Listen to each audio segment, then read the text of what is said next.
नमस्कार साथियों, the language point के वर्चुअल प्लेटफॉर्म पर आपका एक बार फिर स्वागत है। जैसा कि टेंस सीरीज पर चल रहे थे और टेंस सीरीज में हम कहाँ फ्यूचर परफेक्ट टेंस पे चल रहे थे। फ्यूचर परफेक्ट के बाद फ्यूचर परफेक्ट कॉन्टिन्यूअस, उसके बाद टेंस सीरीज समाप्त। आई होप कि आपने बहुत अधिक प्रैक्टिस की होगी इसे समझने के लिए। और फ्यूचर परफेक्ट में कहाँ तक हमने यहाँ तक स्ट्रक्चर समझ लिया था कि इंट्रोगेटिव, जैसा यही छोड़ा था कि इंट्रोगेटिव का स्ट्रक्चर पढ़ा रहे थे, अचानक वीडियो कट ऑफ होने की वजह से क्या ये आगे नहीं दूसरे पार्ट में बनाना पड़ा। तो दूसरे पार्ट की जगह आज हम क्या इसको भी खत्म करेंगे और साथ में क्या फ्यूचर परफेक्ट कॉन्टिन्यूअस। तो उसने क्या बताया था, पहचान क्या होती है, चुका होगा चुका, चुकी होगी चुके होंगे आदि। उसके बाद क्या सहायक क्रिया, अगर हिंदी में पहचानना तो यही वर्ड पकड़ने, मैंने कहा जितना बस टेक्निक अच्छे हो। वर्ब विल या शैल हैव के साथ वर्ब की थर्ड फॉर्म मिल जाए तो आप समझ लीजिए कि अंग्रेजी में ये क्या है, फ्यूचर परफेक्ट टेंस है। इसके बाद हमने क्या असर्टिव सेंटेंस को समझा। असर्टिव सेंटेंस समझने के बाद दो ही स्ट्रक्चर होते हैं ट्रांसलेशन में, या तो आप सेंटेंस को असर्टिव करेंगे या फिर क्या इंट्रोगेटिव होगा, इंट्रोगेटिव को आप ट्रांसलेट करेंगे। तो इंट्रोगेटिव जैसा कि असर्टिव में भी दो पार्ट होते हैं, कौन से, अफर्मेटिव और नेगेटिव, उसी प्रकार इंट्रोगेटिव में दो पार्ट होते हैं। कौन कौन से, एक होता है क्वेश्चन वर्ड वाला, दूसरा विदाउट क्वेश्चन वर्ड वाला। तो दोनों का स्ट्रक्चर देखा तो जो विदाउट क्वेश्चन वर्ड वाला वर्ड होता है तो उसके लिए हमारा सेंटेंस का स्ट्रक्चर क्या रहता होगा, विल या शैल। ये विल या शैल क्या है, सहायक क्रिया है। विल या शैल के बाद हम क्या लाते हैं, सब्जेक्ट, बस फॉलो करना है। सब्जेक्ट, सब्जेक्ट के तुरंत बाद आप क्या लाएंगे, हैव के बाद वर्ब की थर्ड फॉर्म, फिर ऑब्जेक्ट, उसके बाद अदर। मैंने कहा था सेंटेंस की जान क्या होती है, एसवीओ, सब्जेक्ट वर्ब ऑब्जेक्ट। उसके बाद क्या करा रहे थे, क्वेश्चन वर्ड आएगा। क्वेश्चन वर्ड के बाद क्या, विल या शैल, यानी कि फिर सहायक क्रिया आपको आएगी। उसके बाद सब्जेक्ट, सब्जेक्ट के बाद क्या, हैव के बाद फिर वही स्ट्रक्चर रहेगा, क्या, वर्ब की थर्ड फॉर्म, उसके बाद बेटा ऑब्जेक्ट प्लस अदर्स, और अंत में क्वेश्चन मार्क। तो ये जो स्ट्रक्चर हो गया, ये बस हो गया, ये कहे कि फॉर्मूले के रूप में ये स्ट्रक्चर हो गया। क्या फॉर्मूले के रूप में ये आपका स्ट्रक्चर हो गया। अब कोई भी उदाहरण ले लेते हैं और सबसे पहले मैंने कहा कितना भी बड़ा सेंटेंस हो कहीं से भी आप उठा लें, बस आपको प्रक्रिया मालूम होनी चाहिए, है बेटा, प्रक्रिया मालूम होनी चाहिए कि किस प्रक्रिया के तहत इसको हमें ट्रांसलेट करना है। उसी प्रक्रिया के तहत आप उसको ट्रांसलेट करेंगे और बहुत ही सिंपल तरीका है इसको ट्रांसलेट करने का, क्योंकि हम जैसे ऑलरेडी डिस्कस कर चुके हैं, क्या फॉर्मूला आपके सामने है। अब सेंटेंस लाना है और सेंटेंस लाने के बाद ही आप क्या करेंगे, सब्जेक्ट वर्ब ऑब्जेक्ट को क्लासीफाई करेंगे, और सब्जेक्ट वर्ब ऑब्जेक्ट को क्लासीफाई करने के बाद आप वैल्यू पुटअप कर देते हैं। तो वैल्यू पुटअप करने के बाद आपका कोई भी ट्रांसलेशन बिल्कुल हो जाएगा, सॉल्व हो जाएगा। कैसे, मैंने कह दिया उदाहरण के तौर पर, राम खाना खा चुका होगा। अब इंट्रोगेटिव वाला है, मैंने कहा पहला टाइप ले लिया, इसके आगे मैंने क्या लगा दिया, क्या लगा कि क्या इंट्रोगेटिव का ले लिया तो बेटा पहला टाइप ले लिया, कौन सा, क्या लगा दिया, मैंने कहा कि क्या राम खाना खा चुका होगा, क्वेश्चन मार्क। सबसे बड़ी समस्या क्या होती है किसी सेंटेंस को ट्रांसलेट करने के लिए, क्या, सब्जेक्ट क्लासीफाई कर लीजिए बेटा। सब्जेक्ट हो गया राम आपका, उसके बाद क्या, वर्ब क्या होगी, खाना, यानी कि ईट, ये वर्ब हो गई, और ऑब्जेक्ट क्या है, तो एसवीओ हो गया। उसके बाद कोई समस्या नहीं, हमने देखा चुका होगा, तो यानी कि पास्ट, गागी से मिल गया फ्यूचर, और चौका से क्या हो गया, परफेक्ट, यानी कि रिसेंटली फिनिश्ड, तो क्या हो गया, फ्यूचर परफेक्ट टेंस। अब आते हैं, अब क्वेश्चन वर्ड लगा है, क्वेश्चन वर्ड में कैसा पहला प्रारूप है, तो विल या शैल, राम के अनुसार क्या लगाएंगे, विल, उसके बाद क्या लाना, सब्जेक्ट क्या है, विल राम, उसके बाद मैं कुछ नहीं कर रहा, जो वो बताता जा रहा formula, have, will Ram have, उसके बाद वर्ब की थर्ड फॉर्म ईट मीन्स क्या होता है, खाना, ईट मीन्स खाना, तो ईट एट ईटन, EATEN, ईट एट ईटन। उसके बाद ईटन के बाद क्या आएगा, मैंने कहा तुरंत वर्ब से लगा क्या होता है, ऑब्जेक्ट। ऑब्जेक्ट कैसे क्लास, किसी वाक्य में क्या पूछ क्रिया से प्रश्न कर दीजिए, जब आप क्रिया से प्रश्न करेंगे तो प्रश्न वो तुरंत क्रिया आपको उत्तर देगी कि ऑब्जेक्ट क्या है। मैंने कहा क्या खाना, क्या खाएं, क्या खाना, यानी कि खाना, खाना यानी कि फूड बता रही, ईट इन द फूड, और अंत में क्वेश्चन मार्क चिन्ह। तो ये तो सिंपल हो गया जिसमें सब्जेक्ट वर्ब ऑब्जेक्ट होता है। एक ये क्या हो गया सिंपल। अब इसमें हम क्या फ्रेजेज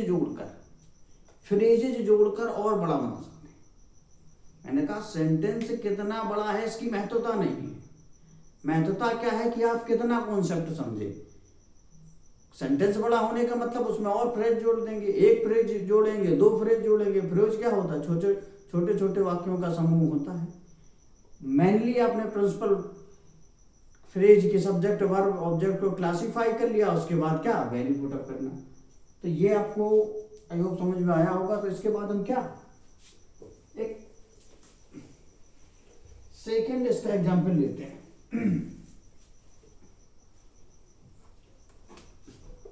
सेकेंड एग्जांपल मैंने कहा हरी बाजार कपड़े खरीदने के लिए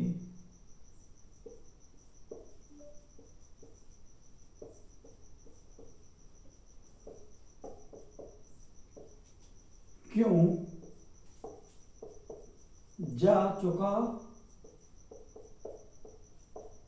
होगा, अंत में क्वेश्चन मार्क। क्या हरी बाजार कपड़े खरीदने के लिए क्यों जा चुका होगा। चुका होगा से हमें क्या मिल गया, फ्यूचर परफेक्ट, और ये क्वेश्चन मार्क मिल गया, और अंत बीच में क्या मिल गया, क्वेश्चन वर्ड। तो हम समझ गए कि ये क्वेश्चन वर्ड वाला फ्यूचर परफेक्ट है। अगर क्वेश्चन वर्ड वाला फ्यूचर परफेक्ट है तो यानी कि इस वाले स्ट्रक्चर को फॉलो करेगा, और किसी भी स्ट्रक्चर को फॉलो करने से पहले हम क्या करते हैं, उस वाक्य को ट्रांसलेट करने से पहले उस वाक्य के सब हिंदी वाले सेंटेंस में हम सब्जेक्ट वर्ब ऑब्जेक्ट को क्लासिफाई कर लेते हैं। मैंने कहा सब्जेक्ट कौन है इसमें, हरी है, ये बेटा आपका सब्जेक्ट हो गया, कार्य करने वाला वाक्य में। और प्रेडिकेट दो होते हैं इसके सेंटेंस के पार्ट। प्रेडिकेट क्या, जो कार्य हो रहा, प्रेडिकेट के अंदर ही वर्ब आती है। वर्ब क्या है, जाना, ये वर्ब है। उसके बाद मैंने कहा कि अगर इसमें ऑब्जेक्ट को फाइंड आउट करना है तो क्या करते हैं, वर्ब से प्रश्न पूछ देते हैं। वर्ब से पूछा भाई क्या, क्या जाना, कहाँ जाना, तो बता दिया बाजार जाना, ये ऑब्जेक्ट हो गया। अब जो कुछ बच रहा है ये क्या हो जाता है बेटा, फ्रेज हो जाता है, यानी कि जिन्हें हम अदर्स में काउंट करते हैं। ये जो लिखा है अदर्स, ये इसमें अदर्स में क्या आते हैं, फ्रेज आते हैं, फ्रेजेस। अब बनाते हैं हम, क्वेश्चन वर्ड वाला है तो सबसे पहले क्या लाना है, क्वेश्चन वर्ड वाई, वाई आ गया। उसके बाद विल या शैल, किसके अनुसार, हरी के अनुसार, तो हरी के अनुसार क्या लगेगा, विल। उसके बाद सब्जेक्ट क्या है, हरी, वाई विल हरी। उसके बाद हैव, उसके बाद वर्ब की third form go went gone, why will Hari gone कहाँ, टू मार्केट, और किसके लिए, अब ये बचा कपड़े खरीदने के लिए, फॉर बाइंग क्लॉथ्स।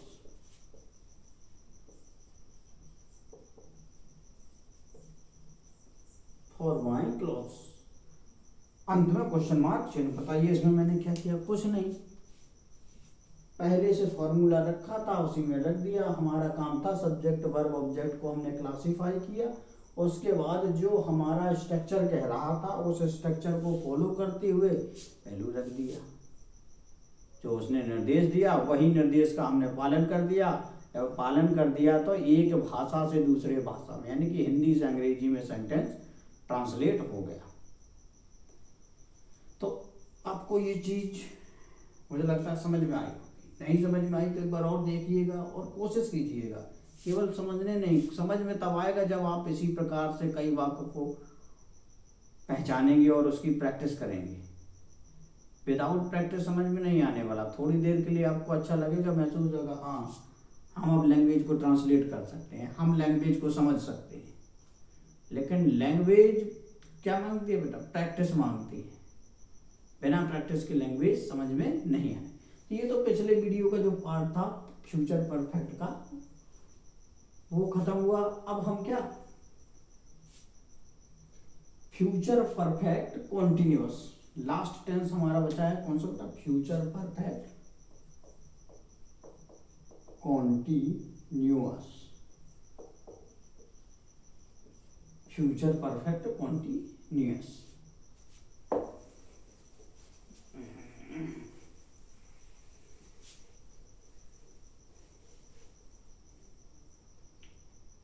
तो लगातार जितने भी सेंटेंस, इसलिए एक एक वीडियो देते हैं, बिल्कुल जिस प्रकार से आपकी कोचिंग या कहीं अदर इंस्टीट्यूटों में पढ़ाया जाता है, क्योंकि यूट्यूब पर ऐसा कुछ नहीं बताया जाता कि इतनी तसल्ली से आपको भी बताया जाए। वो तो केवल 10 मिनट में सेंटेंस सीखें और 10 मिनट में टेंस को कन्वर्ट करें, तो ये नहीं है। 10 मिनट में कुछ नहीं होगा, या 2 मिनट में सेंटेंस को सीखें, शायद थंबनेल लगाते। 2 मिनट में सिर्फ मैगी बनती है, 2 मिनट में आप अंग्रेजी नहीं सीख सकते।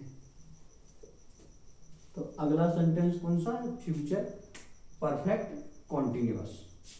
तो सबसे पहले हमें क्या 2 तरीके से बता रहे हैं। तो पहले तो हमें हिंदी में पहचान समझनी है। अगर कोई वाक्य हिंदी में लिखा है तो वो पहचानेंगे किस प्रकार से कि किस टेंस का है, किस काल का है। अगर अंग्रेजी में कोई सेंटेंस दिया है तो उसको हम कैसे आइडेंटिफाई करेंगे? दोनों तरीके से बता रहे हैं। तो सबसे पहले हिंदी में पहचान देख लीजिए। हिंदी में पहचान क्या होती है?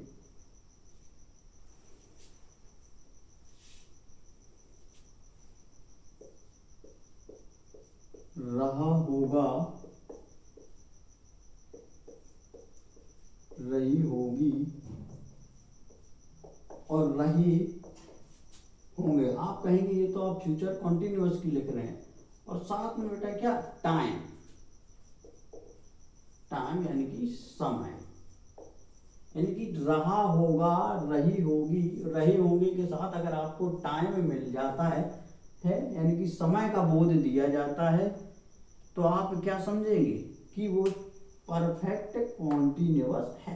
मैंने बताया था पहले भी कि रहा से मतलब कॉन्टिन्यूअस, गागी से हो गया फ्यूचर, और जहां भी समय होता है वो हमेशा बेटा क्या? परफेक्ट में होता है। अब इस विधि से भी आप समझ सकते हैं, रहा मतलब जारी कॉन्टिन्यूअस, गागी के मतलब फ्यूचर, तो फ्यूचर कॉन्टिन्यूअस। अगर समय दिया है, समय मतलब परफेक्ट, तो परफेक्ट, तो फ्यूचर परफेक्ट कॉन्टिन्यूअस।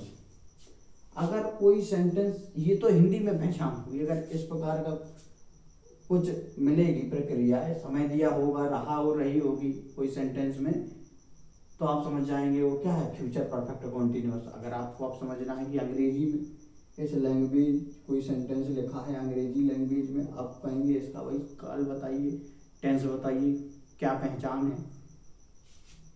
तो क्या मिलेगा आपको?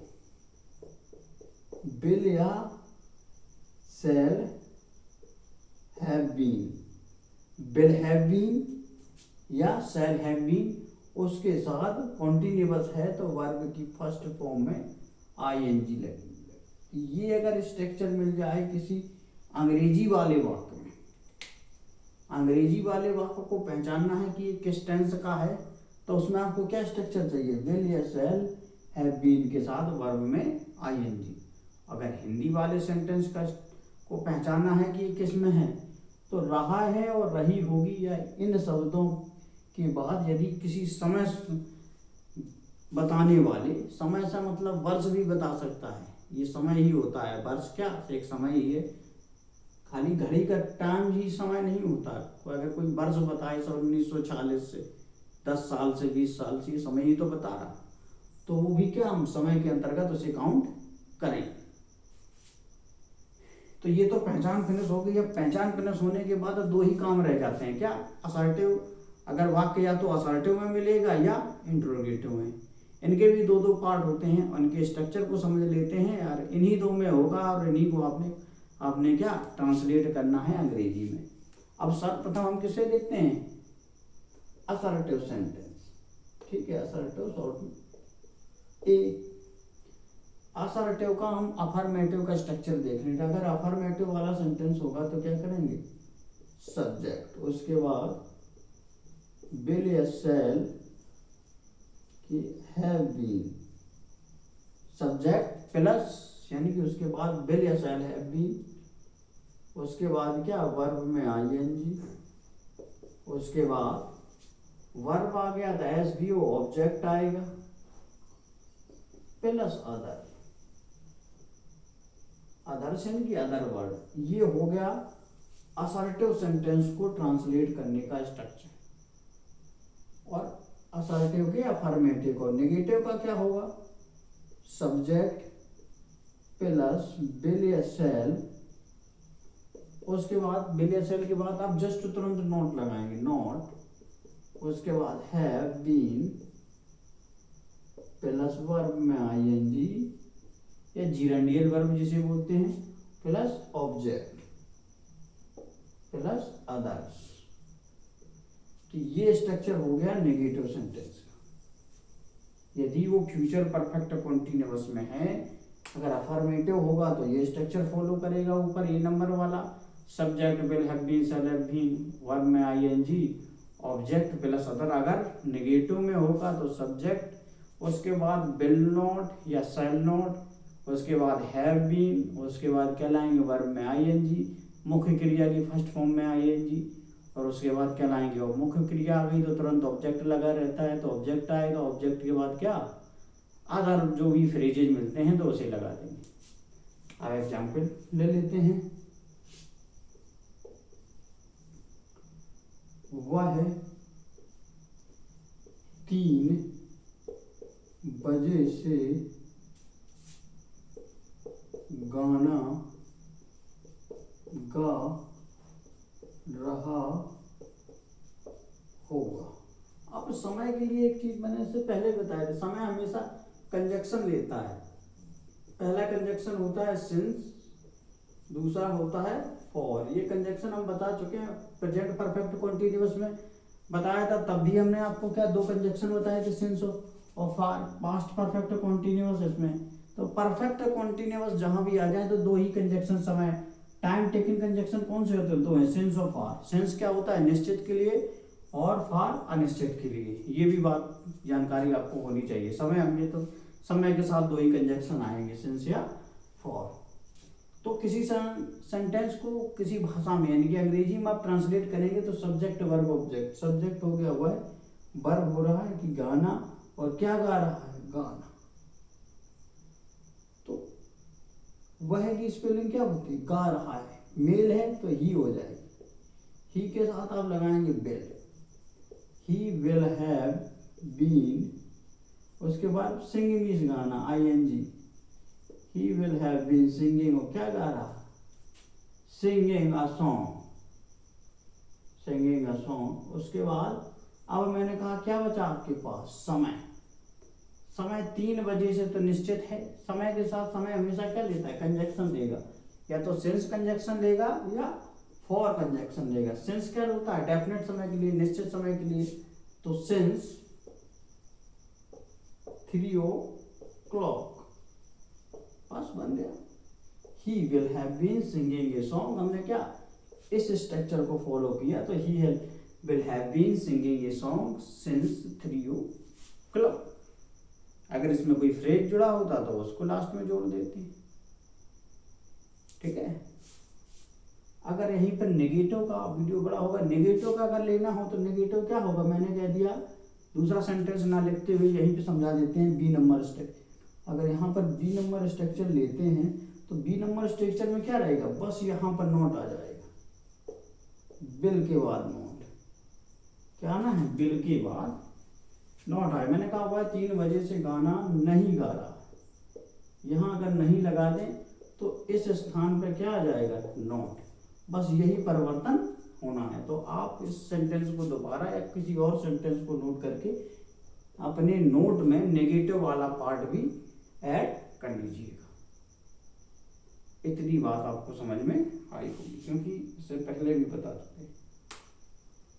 अब क्या, अब फ्यूचर परफेक्ट कॉन्टिन्यूअस का कौन सा पार्ट का, असर्टिव तो हो गया। असर्टिव के, अगर असर्टिव में वाक्य है तो किस प्रकार से ट्रांसलेट करेंगे, ये तो क्लियर हो गया। अब क्या, अगर इंट्रोगेटिव हो तो आप क्या करेंगे, तो उसका स्ट्रक्चर देख लेते हैं।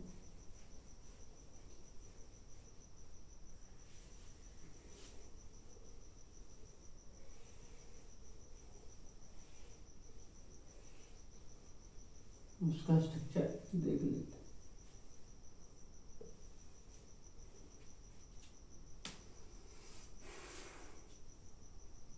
अब इंट्रोगेटिव में भी दो पार्ट होते हैं,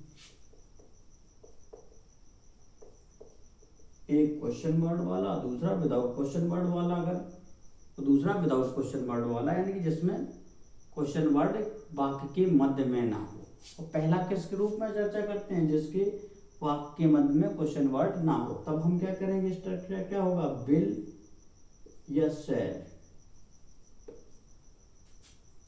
उसके बाद क्या लाएंगे, सब्जेक्ट। उसके बाद क्या लाएंगे, हैव बीन प्लस वर्ब में आईएनजी प्लस, अगर वर्ब आ गई तो क्या आएगा, ऑब्जेक्ट प्लस अदर्स, अंत में क्वेश्चन मार्क चिन्ह। ये स्ट्रक्चर होगा फ्यूचर परफेक्ट कॉन्टिन्यूअस के इंटरोगेटिव का फर्स्ट पार्ट, यानी कि जो क्या से शुरू होने वाले वाक्यों का स्ट्रक्चर क्या होगा, विल या शैल, सब्जेक्ट, हैव बीन, वर्ब में आईएनजी, ऑब्जेक्ट और अदर्स में जो भी फ्रेज मिले। दूसरा होता है क्वेश्चन वर्ड वाला। यदि क्वेश्चन वर्ड आए, क्यों, क्या, कैसे, कब, तो ये क्वेश्चन वर्ड वाले होते हैं। यदि क्वेश्चन वर्ड आए तो सबसे पहले हम क्या करेंगे, QW question word plus will या शैल। अब यहाँ लाएंगे बेटा सब्जेक्ट, विल या शैल के बाद क्या लाएंगे, सब्जेक्ट। सब्जेक्ट के बाद क्या, हैव बीन। उसके बाद वर्ब में आईएनजी, है वर्ब में आईएनजी। उसके बाद बेटा ऑब्जेक्ट प्लस अदर्स, अंत में क्वेश्चन मार्क चेक। ये होगा स्ट्रक्चर हो गया। अब ये दोनों स्ट्रक्चर, यानी कि दोनों फार्मूले स्ट्रक्चर क्रिएट हो चुके हैं। अगर हिंदी में सेंटेंस होगा, उसे सब्जेक्ट वर्ब ऑब्जेक्ट में से क्लासिफाई करने के बाद इन्हीं दो सूत्रों की सहायता से, इन्हीं दो स्ट्रक्चर के सहायता से हम उसे कन्वर्ट करें। एग्जाम्पल देखते हैं। क्या नीलम अपने घर का काम 10 दिनों से कर रही होगी, अंत में क्वेश्चन मार्क। मैंने कहा कि क्या नीलम अपने घर का काम 10 दिनों से कर रही होगी। ये कोई वाक्य हमें लिखा मिला। अब इसे कह दिया भाई ये हिंदी में है, इसे आप अंग्रेजी में ट्रांसलेट कीजिए। तो सबसे पहले हम कल लास्ट में जाते देखते हैं, पहचान करते हैं। रही होगी से क्या, रही से मिल गया कॉन्टिन्यूअस, गागी से मिल गया फ्यूचर। अभी तक तो यहाँ फ्यूचर कॉन्टिन्यूअस समझ में आ रहा। फिर आगे मिले ये 10 दिनों से, ये तो हमें टाइम शो कर रहा है, क्या हमें समझ में आया, ये तो क्या बता रहा है, टाइम बता रहा। हमें क्या समझ में आया, 10 दिन ये क्या बता रहे हैं, टाइम बता रहा। तो जहाँ टाइम बताते हैं वो क्या हो जाता है, परफेक्ट। अब ये पूरा मैच हो गया, फ्यूचर पर परफेक्ट कॉन्टिन्यूअस। अब जब पहचान हो गई तो क्वेश्चन वर्ड से पता चला ये इंटेरोगेटिव का है, और इंटेरोगेटिव से कौन सा, पहला ही स्ट्रक्चर है क्योंकि क्या से शुरू होने वाला। अब इतना जब काम हो गया तो कोई समस्या नहीं, पहला स्ट्रक्चर लगेगा। नीलम के अनुसार क्या आ जाएगा, विल। पहला स्ट्रक्चर क्या कह रहा है, विल या शैल। उसके बाद सब्जेक्ट क्या है, नीलम, विल नीलम। उसके बाद हैव बीन, विल नीलम। कुछ नहीं कर रहे हैं, केवल यही तो देख रहे हैं, विल नीलम हैव बीन। एक चीज और अपने हर सब्जेक्ट हर जगह बताता हूँ, ये हो गया सब्जेक्ट आपका। सबसे पहले यही क्लासीफाई करना है। सब्जेक्ट के बाद क्या करना, कर रही है, करना, ये वर्ब हो गया। डू मीन्स करना, ये क्या हो गया, वर्ब हो गई। और क्या